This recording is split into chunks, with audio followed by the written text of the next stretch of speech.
ఇవాళ కృతిక నక్షత్రం గురించి తెలుసుకుందాం. కృతిక నక్షత్రంకి ఉదుంబర అంటే మేడి చెట్టు కూడా అందరికీ తెలిసిందే. మనకి మేడి పండ్ల గురించి తెలిసిందే. మేడి పండ్లు చాలా మంచిది. అంజీరని కూడా వస్తున్నాయి కదా ఇప్పుడు. అది మేడి జాతికి చెందింది, కరెక్ట్ మేడి చెట్టు అని కాదు. వీటిలో హైయెస్ట్ విటమిన్స్, మినరల్స్, కావాల్సినంత యాంటీ ఆక్సిడెంట్స్ అన్నీ ఉన్నాయి.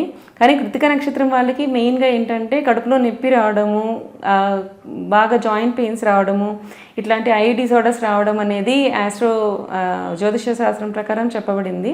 సో వీటికి ఈ ఉదుంబర ప్లాంట్కి ఏదైతే మనము అత్తి చెట్టు చెప్తున్నామో వాటికి ఏమైనా కోరిలేషన్ ఉందా ఇవాళ తెలుసుకుందాం. సో దీంట్లో ఏంటి అంటే దీనికి కూడా ఉదుంబరకు కూడా యాంటీ ఇన్ఫ్లమేటరీ ప్రాపర్టీస్ ఉంటాయన్నమాట.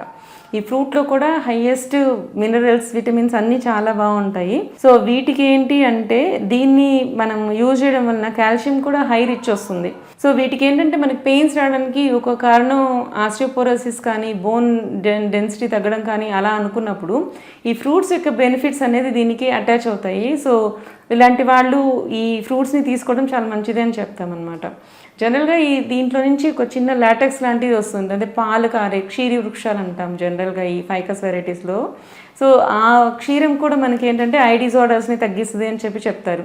ఈ కృతిక నక్షత్రం వాళ్ళకి ఐ డిజార్డర్స్ వచ్చే అవకాశాలు ఉన్నాయి అని చెప్పబడుతున్నారు. కాబట్టి వీళ్ళకి ఇలా ఈ క్షీరంతో చేసిన ప్రిపరేషన్స్ కానీ అవి యూజ్ చేయడం వలన కూడా ఐ డిజార్డర్స్ తగ్గుతాయని అనుకోవచ్చు. బట్ ఏదైనా సరే డాక్టర్ పర్యవేక్షణ మాత్రమే చేయండి.